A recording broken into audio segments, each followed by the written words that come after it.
Greetings, everyone. It is that time of the week, Being Brown Live. And for those of you that follow me, you've seen the promos for this session, and I know you are as excited as I am. So we're going to jump right into this. Dr. Elizabeth Carter is a director of finance for Highmark Incorporated in Pittsburgh, Pennsylvania, a speaker, a trainer, and a published author. With over 25 years working in corporate settings in a financial discipline, Dr. Carter's unique combination of financial acumen and knowledge empowerment has provided her the opportunity to lead, mentor, and develop others in the areas of strategy, financial analysis, performance improvement, and talent development in both profit and nonprofit organizations. In 2016, Dr. Elizabeth Carter started A.P.E.A.L, that is A.A.P.E.A.L LLC, a company branded on her absolute passion for performance, engagement, analytics, and leadership. Women and men who feel unseen in the workplace coach with her when they are ready to make their voice visible. She empowers them with tips, tools, and resources that illuminates their presence and increases the profits of their organization. She offers training programs, facilitated sessions, keynote presentations, and one on one coaching to help individuals and companies. Her vision is that everyone will have access to the information and tools to achieve their ultimate goals. Dr. Carter holds a PhD in education, specializing in training and performance improvement from Capella University. She holds an MS in education and an MBA in management and a BBA in marketing.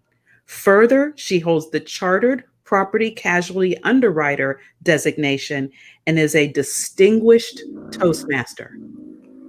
See, I know you're excited. Just hearing all of that, I am extremely honored. Dr. Carter, thank you for being with me.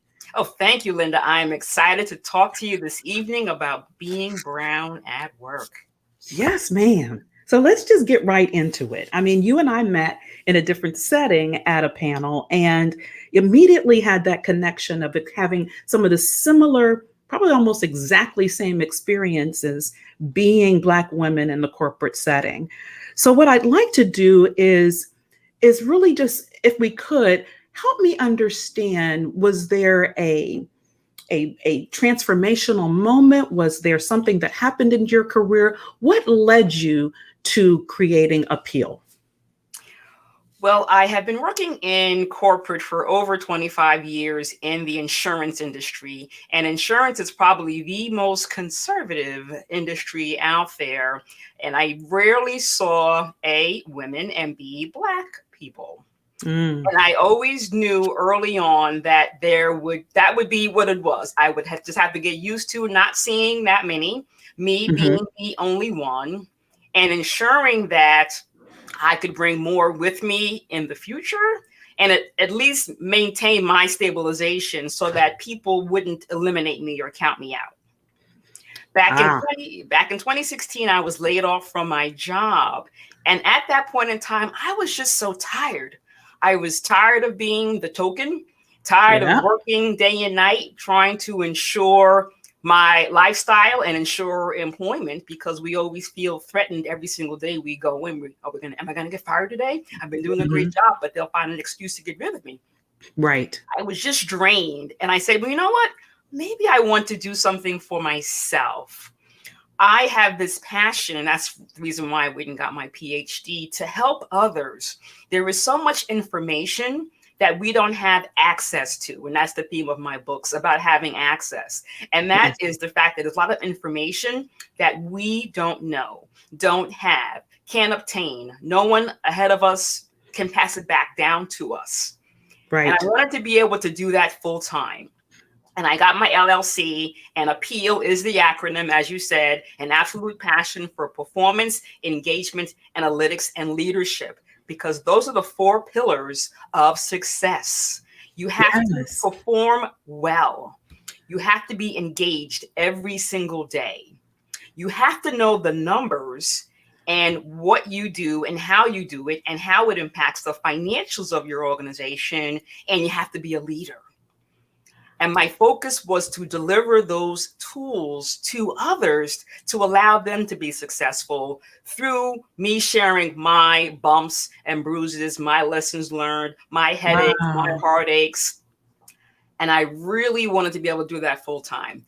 The challenge, of course, is that starting a new business is challenging. Yes, yes. And I was really working hard. I got the LLC, I had the website, I was working on materials and tools, but I didn't have any clients and I didn't have any real marketing skills. Okay, okay. And I needed to pay the bills. Of course, exactly, So exactly. when I went to an executive recruiter and a coach. I paid money for that. She said, you know what? You need to go back and lean in with your strengths, with it, which is Mm. your finance background and all those years of experience. And once you're in, you can continue to cultivate talent within the organization. So you'll be Yeah. able to use your finance background to get the salary that you command. And at the Mhm. same time, make sure you volunteer for anything talent related. Mm. And I Well, had to do that. Go ahead. oh, that's good. Now, let me ask you this, though, Dr. Mhm. Carter. So, I mean, you mentioned, in the early parts of your career, not being seen, being concerned about being overlooked. It takes a lot of courage and confidence to, in spite of those concerns, as you just shared that your coach mentioned, lean in to your strengths and then, raise your hand for Correct. opportunities outside of that. So, I mean, where did that come from? What really did you grab onto that gave you that courage and strength to actually do that? And then A.P.E.A.L was birthed from that. Yes. So early on, working in finance, when I would provide information and reports that I was passionate about and spent a lot of time creating, when you talk to non-finance people about the finances, you can see their eyes start to glaze over and like they want to fall asleep and they weren't getting it. But I Right. needed for them to understand because when we're in finance, we're trying to help create the results. We're trying to help change the Yes. future from a Yes. strategy, execution. And if you don't know what the numbers are saying today, you can't change your future. And I wanted to make sure that, and that's how I really wanted to make sure I was being heard because what I was Mm. providing was valuable. So I had to talk about it in a way that people understood it. And Yes. once I enabled that relatability to that person's role, their position, what they do, and I saw the light bulb go off, I said, oh my God, it's just really a Aha. matter of talking their language and training them to understand what the materials I bring to them mean. Yes. That's Yes. how I found my passion for training, development, making sure not, and the senior leaders, they get it. It's those of us who are working day to day at our desk, the Yep. line managers, our individual contributors, our managers, they need to get it also. Yes. And Yes. that's how I birthed the Appeal because that's the team doing all the work.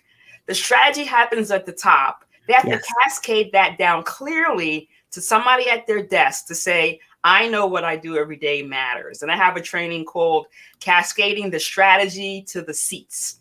And I help people at the Love top that. think about every department that they are working with and making sure the vision and the objectives that are at the top make sense to people who are doing the work at Oh, the I other so love level. that. I so love that because we find that, I mean, before we were in the seats that we're in today, we weren't getting that information. And when we did get it every now and then, we didn't understand it because they weren't allowing it to be shared in a way that could be digested by us. So that is phenomenal, Dr. Carter. But for the people that are joining us and listening to this and maybe watching it live or catching on the replay, help them maybe understand what some of the critical tools and methodologies you implemented to be able to be seen as a value, a worthwhile contributor,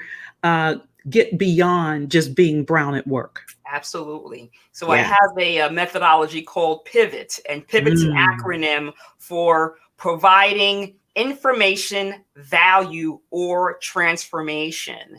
And you have to think about everything we do every day needs to do one of those three things, because quite often we may be doing that, but we don't even know, because maybe our manager's not telling us how our work is impacting what's really Mm-hmm. happening in other places, or we need to similarly keep track of this stuff on our own. I am so big about performance reviews ad nauseum. I like to make sure people are reflecting on what they've done Mm-hmm. to align to their value. And quite Yeah. often they don't know what the numbers are saying. They don't know how their metrics are performing compared to their peers or compared to Right. what the organization is wants. It's not until we're on action plan or getting ready to get fired that they finally tell you, hey, your numbers weren't good. Well, if I didn't know what my goal was, how can I be monitored against a goal I didn't know I had? Exactly. Exactly. Wow.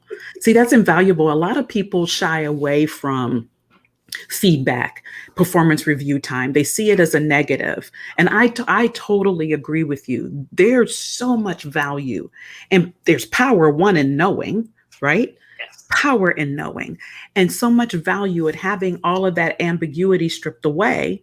And that, what a perfect time to get on that same page with that leader. Share a little bit more about your pivot method. I love that. I love that. Yes. Yeah. So it really is about the as far as like providing information. So really seeing kind of what your baseline was, like where you started and what has changed since you've been in your role. Have you Got created it. any incremental increases as far as customer service scores, net promoter score? Have you gotten better in your quality? Have you increased the number of reports? Have you gotten Mm, more feedback from your customers? You want to be able to show incremental change to the positive in how mm-hmm. you've impacted your customer base.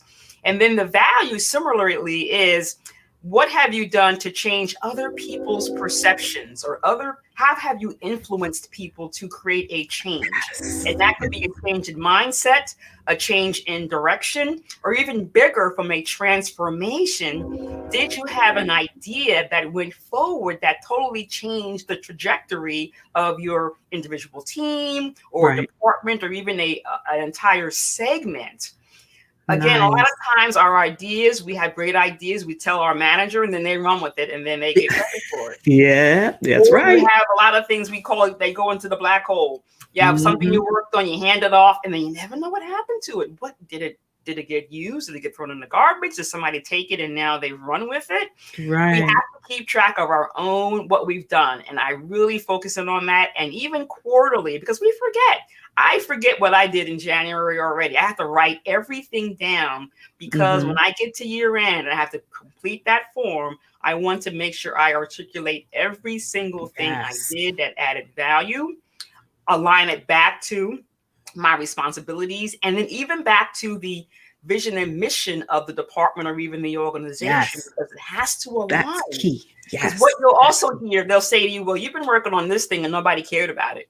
Well, why didn't you help redirect me to what is important? Because again, we all are doing a lot of busy work Busy work. because we're trying Yes. to make sure that we're visible and doing Hmm. stuff. But Hmm. sometimes the stuff is not the right stuff. Right stuff. Yes. So we Yes. have to always make sure we just check in to say, hey, this is what I'm working on. Is Hmm. this the priority in your mind also? Because some priorities are different for different people. So we Right. have to check in. And that's another way in which we clearly understand whether or not we are adding value or creating increases, improvements, or transforming people or process. And so, Dr. Carter, would you think that um, are there different avenues by which you can do that check in, that also notification or education of people of the value you bring? I mean, a lot of people seem to would think, okay, I'm just going to talk to my boss, but I would venture to guess there's probably some value in spreading out your connections and who you're engaging with and who you're getting that critical information from as to what's important to the organization, meeting, as you said, the mission and vision. Would you agree with that? Would you recommend that there's value? Go ahead. Absolutely, absolutely. I think a lot of times you want to even check in with your peers, those who you are Mm, working with on a particular project. And it's always great to give each other kudos about things that you're working on. And I like to make sure I copy that person's manager and they do similar for me. This way, it's not me touting my own horn, it's someone else recognizing what I've done. Because a lot of yeah. times you're probably working on things that are outside of your day to day. We call it off the side of your desk, Yep. and we want to make sure others who are, controlling your paycheck understand what else you're working on. So I always try to make sure I tell the other person, hey, make sure you let my boss know what I'm working on. This way, A, he knows what I'm working on, and B, knows that I'm doing a good job, and C, probably adding value elsewhere, which still Mm, aligns to the overall company goal. So I always like to check with anybody who I'm working with. And mentoring is always a great thing because your mentor is also yes. a great ally and sponsor for you. And they similarly have their own network and will continue to keep your name front of mind when they're having other conversations. So you create your network and they become your spokesperson also, because they can certainly tell your boss what a great job you're doing There working you on go. this, that, and the other Yes. project outside of your normal day to day. Absolutely. Relationships are everything. You mentioned mentoring. I'd like to just take a few minutes and talk about that. So, what would be some of the ways you'd recommend someone to find a mentor? I would first one look at someone who is where you would like to be. So if you're thinking you Mm, want to become a vice president, etc., look for someone in that role who you respect. You've seen them speak, you maybe had a conversation with them at an event, or you don't know them at all, but there is something about them where you really want to get to know them and understand their journey. Also, there may be a leader who may have shared his or her journey in an open forum, and you're thinking, wow, that's really interesting. I would love to know how he or she got from point A to where they are today.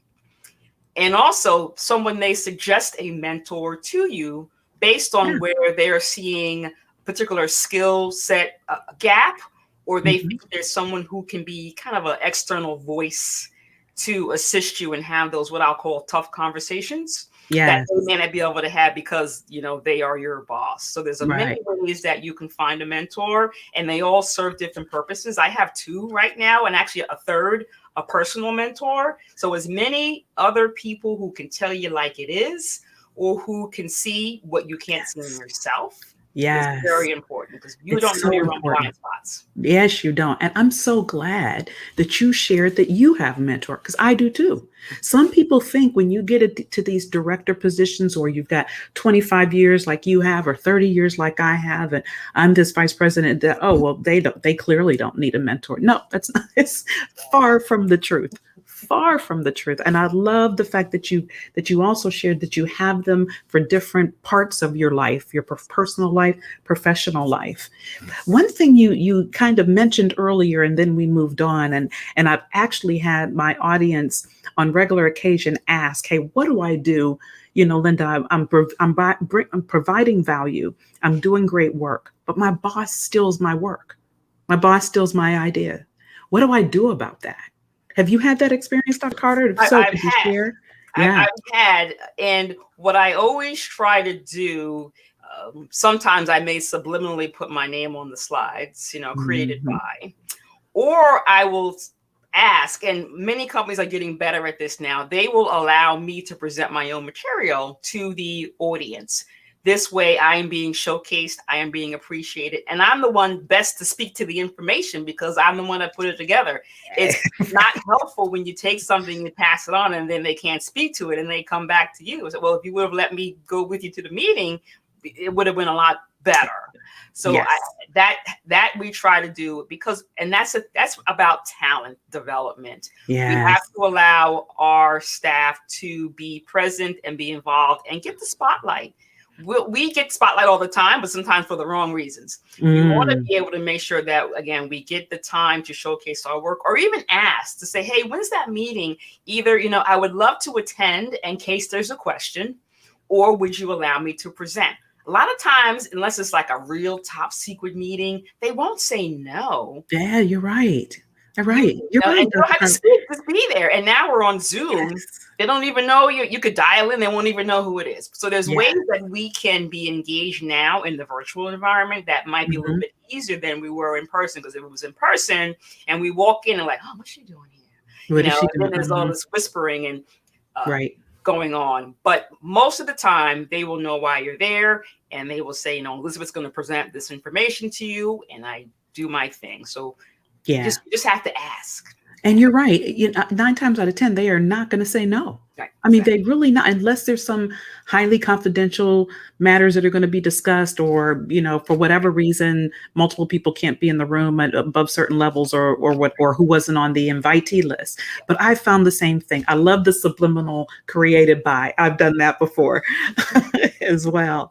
Well, we're getting close to wrapping our time. What I wanted to do, Dr. Carter, because you're offering a fantastic opportunity for people who can only get it when they listen either to this live on replay or when the podcast. So I'm going to turn this over to you so you can share what you've made available for this audience. Absolutely. So I have a little tab on my website, which is www.eac-appeal. That's two A's, two P's, EAL.com hyphen pivot.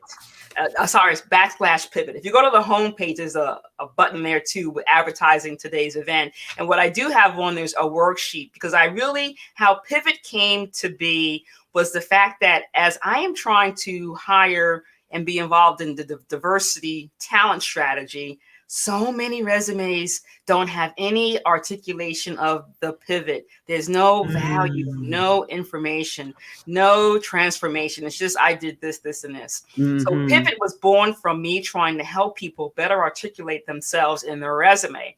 So on the website, I have a little worksheet for you to kind of just take a test around what are you saying today, and what are some tips to help you say something better tomorrow. So that's one piece. And I have some other articles about, especially women being better at articulating their value, especially in corporate. I also have a free chapter to one of my books, and I've written actually 2.5, 3 books. They're both, I'm trying to get in the camera here. They're Yeah. both under the theme of gaining access. And access is twofold. Access means gaining access, meaning information. And access is also an acronym for activities critical to continuous evolution and success for self.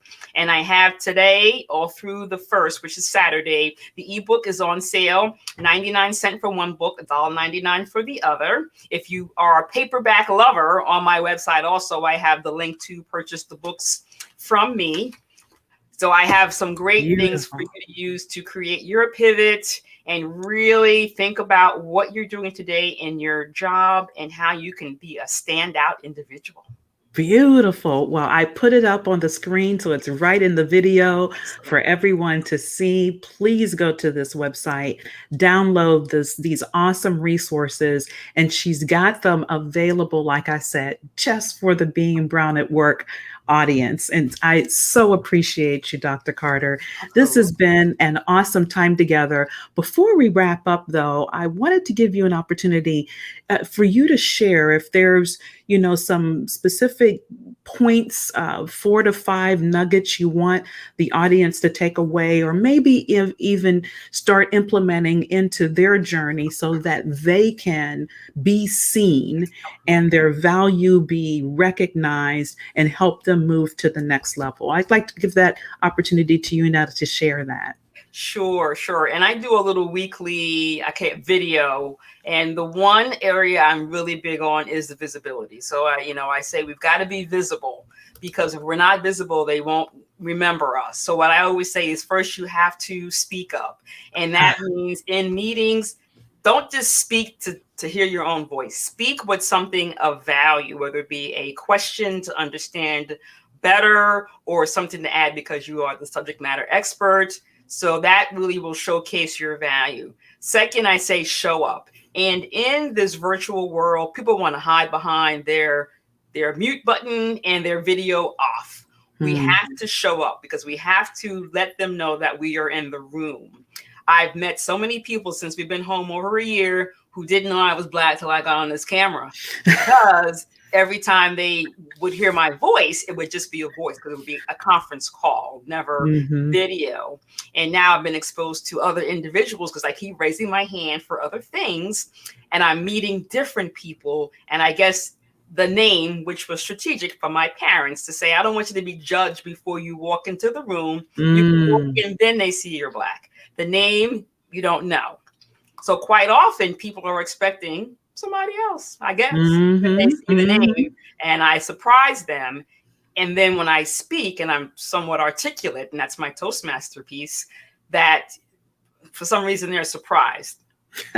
So I always say show up because you want to let them Yes. know that you are here, you are visible, and you can add value. So Yes. that's really the components, because if we're not speaking up and being added value, they won't remember us. When they think about promoting people, it'd be like, well, she was in the room. She didn't say anything. I don't know what she could Yes. Oh my do. gosh. So true. And the problem now with us all being at home, some of that visibility came from being in the office and seeing Hmm. people in the elevator or getting coffee. So now we have to be very deliberate. And one Yes. item I said on this past Sunday is about networking. We have to now make sure we purposefully meet people on video, because now we won't be introduced to them otherwise. Right. I had met so many people walking with one person, but hey, do you know Elizabeth? No, I don't.